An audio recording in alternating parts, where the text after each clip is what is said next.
Well, the pick is in. President Trump has announced who his vice presidential candidate will be. President Trump, by the way, was formally nominated a few minutes ago, and now he has announced the vice presidential pick, the vice presidential nominee on the Republican side of the aisle.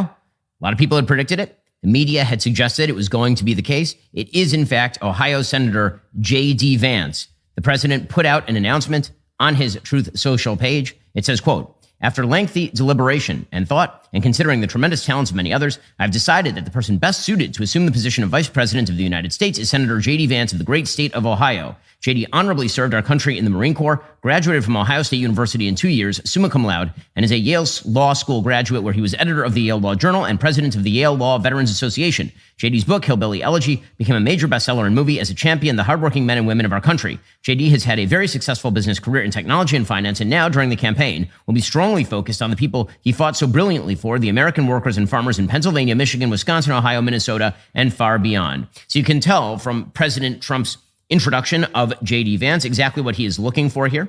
He is looking for somebody with an extremely high IQ. J.D. is a super smart guy. I interviewed J.D. maybe 5-6 years ago when Hillbilly Elegy was being made into a movie. You can go check out that interview at our YouTube page. J.D. is super, super bright. Senator Vance is a very, very smart person.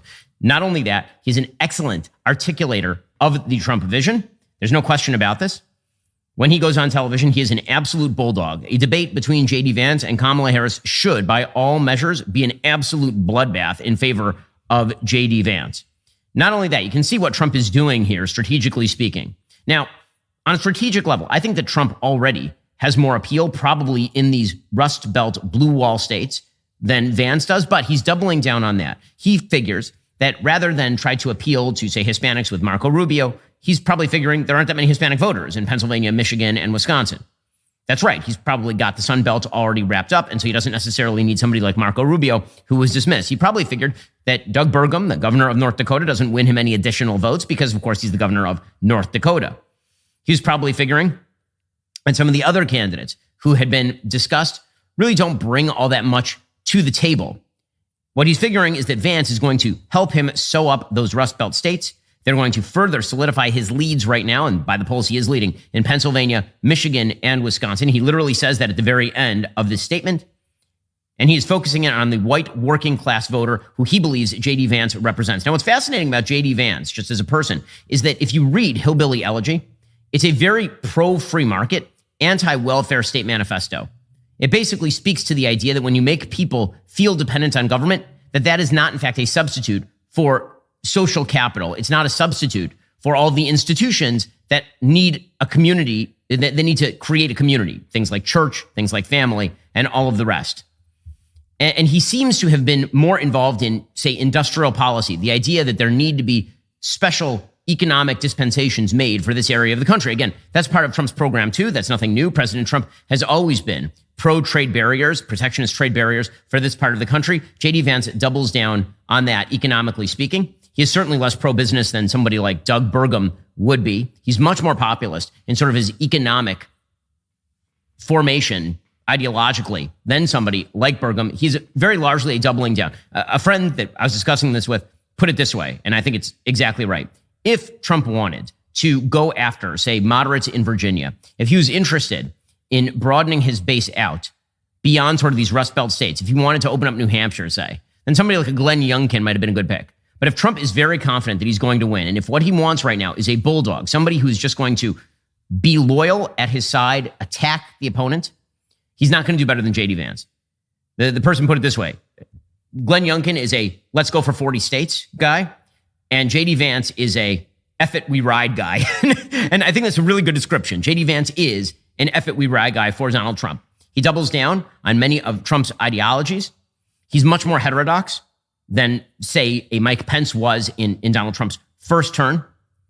And so I think that from that perspective, if Donald Trump wants there to be a philosophical Trumpism that outlasts him as president, J.D. Vance is an excellent pick because the man is extraordinarily young.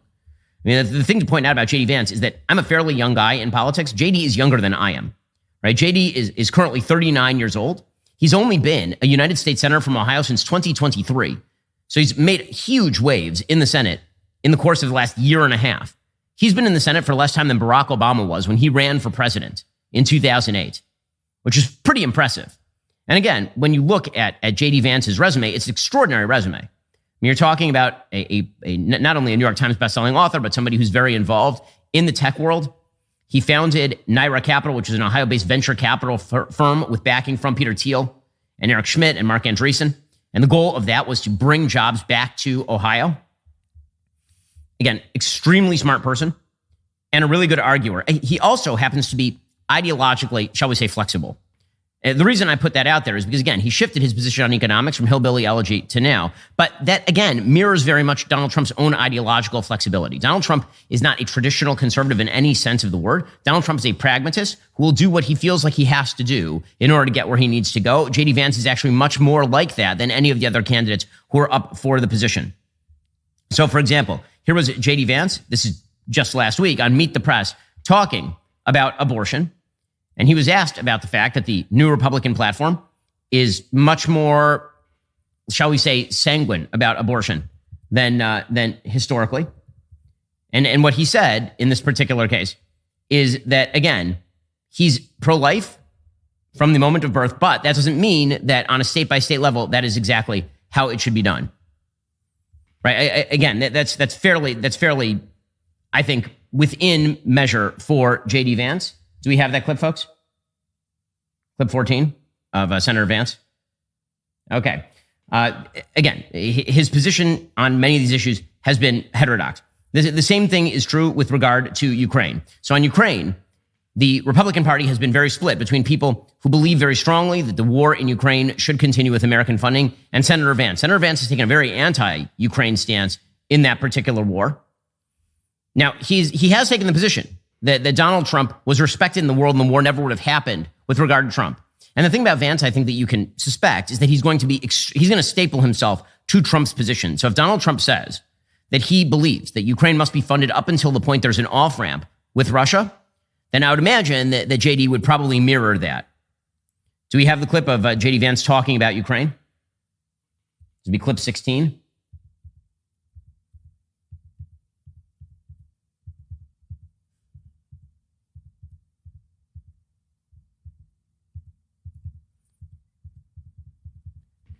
All right. So in any case, as Senator Vance, I apologize for the technical snafus. Senator Vance is a fascinating character. You're going to learn a lot more about him. He's been considered sort of the nerve center. Politico calls him the nerve center of the new right. Here is where the vulnerability lies for Senator Vance in this race. So if you're Donald Trump and you wanted to go with the least controversial person in the race, it certainly would not be Senator Vance. Right? Senator Vance, there's been a lot of media coverage of him. Again, because he is heterodox and because he takes positions that are sort of contra the traditional Republican Party, there's been a lot of focus on him, particularly in terms of foreign policy. Politico did a very, very long magazine piece on him just back in March, in which they labeled him, is there something more radical than MAGA? J.D. Vance is dreaming it. So if Joe Biden is seeking to up the ante on the argument that Donald Trump is a threat to the republic, that Donald Trump is dangerous to the country, then J.D. Vance is going to be the new bogeyman.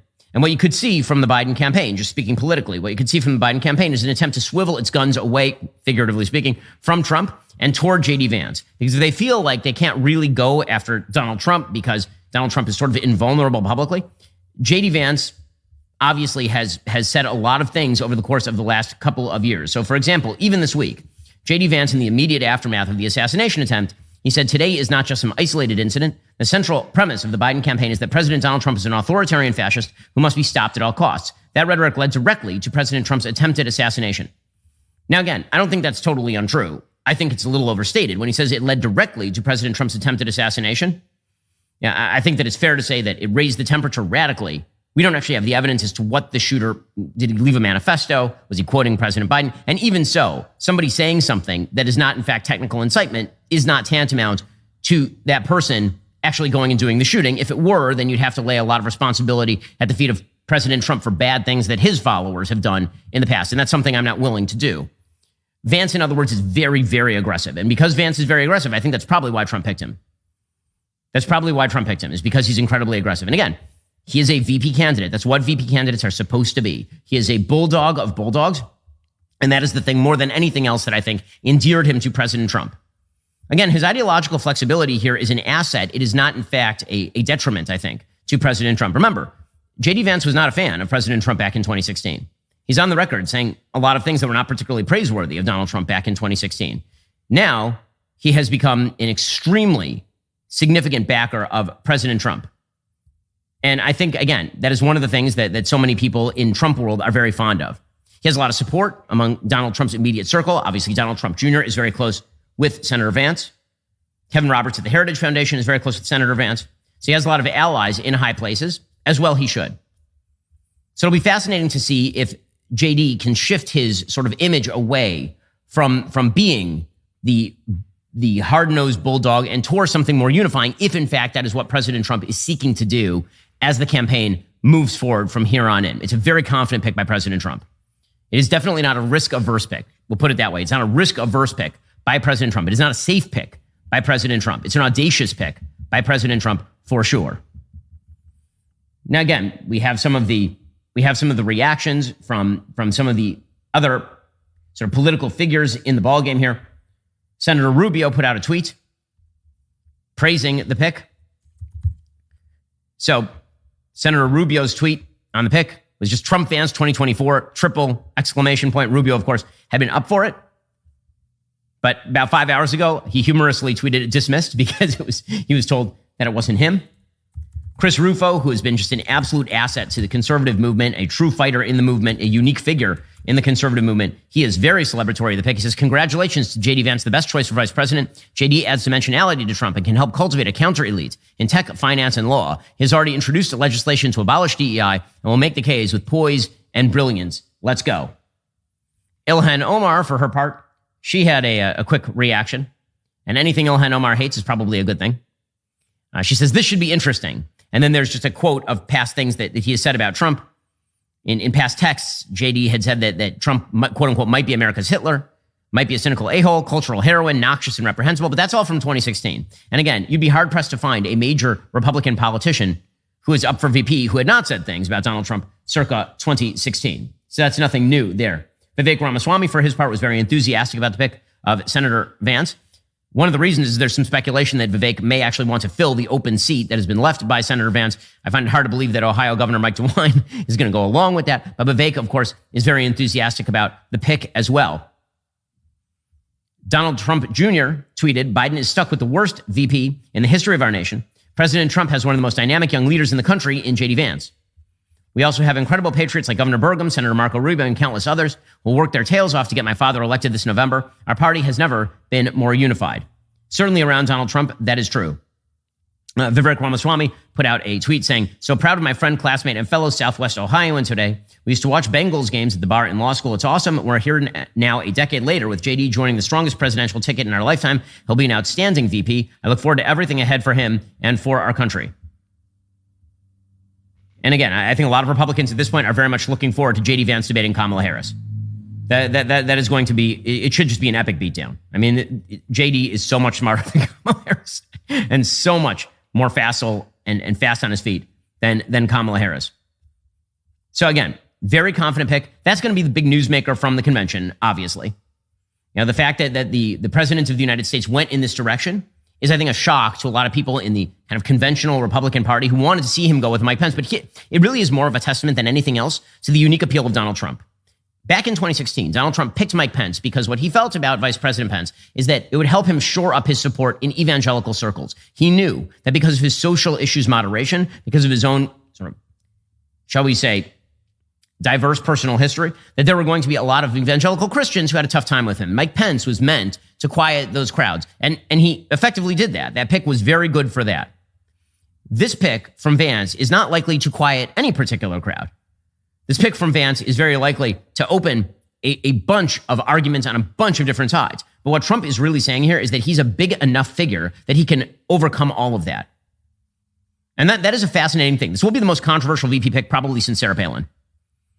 Right? If you think of other VP picks, historically speaking, then what you're looking at is, in terms of VP picks since, say, 2000, Dick Cheney, not a particularly controversial fellow at the time. He'd been former Secretary of Defense, of course. He was somebody who's well established in politics. He's from a small state, Wyoming. If you look at 2008, John McCain, that was the big, most controversial pick, Sarah Palin. He went out of left field and turned out to be a rather disastrous pick for John McCain. My general view of vice presidential picks is that vice presidential picks rarely win you anything, but they certainly can lose you a lot. So this is certainly a riskier pick from a political point of view for Donald Trump than some of these other picks that were on the table. It is also just an element of Donald Trump's unconventional confidence. That dude is confident, and frankly, he should be. Right now, he is winning in every poll. Right now, he is winning in all the swing states. There is literally no reason why he should not be confident at this point. Okay, I believe all those clips are now in. So let's go through some of what JD has had to say, historically speaking, on some of these issues. So here is JD talking about abortion. This is a little bit earlier. Again, JD is a pro-lifer, but he is willing to be pragmatic about his positions in order to help Donald Trump, which I think is one of the appeals here. On the question of the abortion pill, what so many of us have said is that, look, we certainly don't. The Supreme Court made a decision saying that the American people should have access to that medication. Donald Trump has supported that opinion. I support that opinion. I think it's important to say that we actually have to have an important conversation in this country about what our abortion policy should be. Donald Trump is the pragmatic leader here. He's saying most abortion policy is going to be decided by the states. We want to make it easier and more affordable for young women and parents to have families to begin with. We want to lower housing costs, eliminate those surprise medical bills that so many families see after they have a baby. So, that's the Trump and Republican approach to this issue. Meanwhile, Joe Biden wants taxpayer-funded abortion up to the moment of birth. Again, listen to how articulate JD is in articulating what is a fairly unpopular position with the right. That is not a full pro-life position that JD is articulating there. That is exactly what Trump is going for. He's much more pragmatic on a lot of these issues than maybe some of the other candidates who are up for the position, historically speaking. Here was JD Vance, who's being incredibly militant about the attempts to convict Donald Trump. Again, this is, another thing that Donald Trump is looking for. He's looking for a candidate who is going to be a bulldog on his own behalf.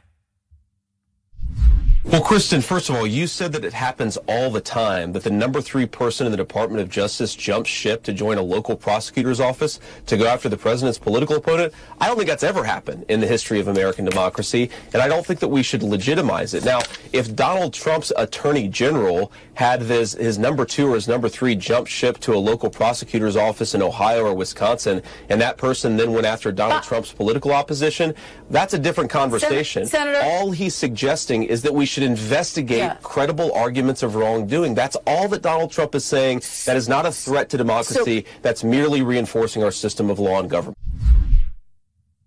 So again, he's super articulate. The man's a Yale Law School graduate.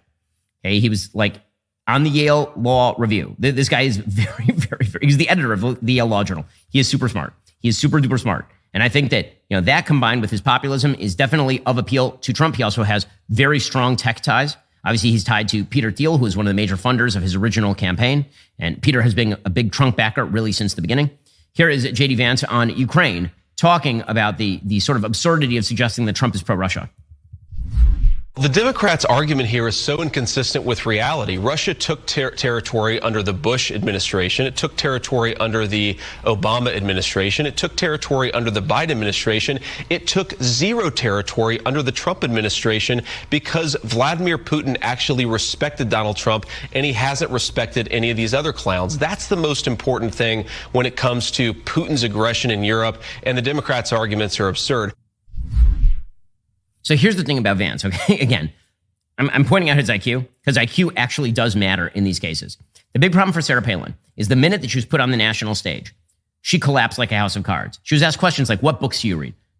If you ask JD Vance that question, you will get a library. JD is a super, super smart person. So even if he's articulating positions that aren't necessarily polling amazing, he's going to articulate them as well as anybody in the business. Here's JD Vance on NATO. Now, on the question of NATO, what Trump has said very clearly is that Europe has to step up. America cannot be the policeman of the world. We want NATO to be a strong alliance. We don't want NATO countries to be welfare clients of the United States. If Vladimir Putin is a significant threat to Europe, then the Germans have to step up. The French have to step up. They need to do more for their own security. And I think that argument actually lands not just with a lot of Americans, but with a lot of Europeans. They are not our clients. We want NATO to be a strong alliance, but for that to be the case, the Europeans have got to step up. Again, excellent representative of the Donald Trump perspective on all of that. And, unless people believe that he's like a full-scale isolationist, he's not actually a full-scale isolationist. That's being exaggerated by some of the media. He's certainly more isolationist / realist than many of the Republicans who are possibilities, certainly than somebody like a Nikki Haley. But he's not a full-scale isolationist. Here he was from May talking about the big failure of the Biden administration in the Middle East being its failure to continue the work done by President Trump in bringing together the Middle East around a Sunni Jewish alliance against Shia Islamism in Iran. Here he was talking about Israel finishing the job with Hamas. The final point here, Dana, I think this is very important. Our goal in the Middle East should be to allow the Israelis to get to some good place with the Saudi Arabians and other Gulf Arab states. There is no way that we can do that unless the Israelis finish the job with Hamas. If they can't even do that, the attitude in the Middle East will be, you can't trust these guys. They're not pursuing their own national security. So we've got to let them finish this job. And I think hopefully on the other end of it, get to a new era in the Middle East. Okay. Now, again, the angles are open on Vance in a way they would not have been on a popular purple state governor like a Glenn Youngkin. Again, from a strategic point of view, I think that Glenn Youngkin would have been a smarter pick than J.D. Vance. From a purely Donald Trump doesn't give an F and he is ready and raring to go and he is going to secure his legacy by putting in place a very young, very charismatic vice president who is super capable, then Vance does that. Again, I've said it multiple times here. This is a confident pick. Just descriptively speaking, it's a very, very confident pick by President Trump. It is not a risk-averse pick. It is not an attempt to sort of broaden out and win states that he's never won before. It's an attempt to win the states he's won before and maybe pick up Nevada. Now, he might pick up more states than that anyway, just because Joe Biden is such an awful, awful candidate. But you can see the angles opening up already. So Joe Biden immediately tweeted out, here's the thing about J.D. Vance. He talks a big game about working people, but now he and Trump want to raise taxes on middle-class families while pushing more tax cuts for the rich. I don't intend to let them. If you're with me, pitch in. By the way, I'm amazed by Biden's angle on that. Like, if he thinks he's going to go after J.D. Vance as too right-wing on industrial policy, I mean, good luck. That is a bizarre move by Joe Biden. But you'll see them kind of try and move and stick around, try to figure out exactly what is the sort of best way to attack J.D. Vance. And again, because J.D. has been in the news so much, there is a lot more possibility of them finding something. But I'm not sure that Donald Trump cares. I think what Donald Trump feels right now is that he is winning a race, that there is really no reason for him to shy away from his own positions or pick a VP. I think one of the things that's first and foremost in his mind is his belief that Mike Pence was not sufficiently stalwart in his favor after November 6th in the last election cycle. Now, what he's figuring is he needs somebody who is going to be by his side all the way. And so that sort of trust in J.D. Vance can't be undone. I think that's really what this pick, more than anything else, is about. I mean, there have been some theories out there that maybe he's putting J.D. Vance in place as assassination insurance, that if there are forces that hate Donald Trump so much they want to kill him, they don't want to kill him and get J.D. Vance, who is even more Trumpy positionally than Donald Trump is sometimes. Whatever the rationale, it's an audacious, it's a bold pick. It is a whole new generation in American politics, J.D. Vance. The things about him that you cannot doubt are his articulateness. You cannot doubt his IQ. You cannot doubt his ability to fight. You cannot doubt that he is a bulldog. So it's a bold pick.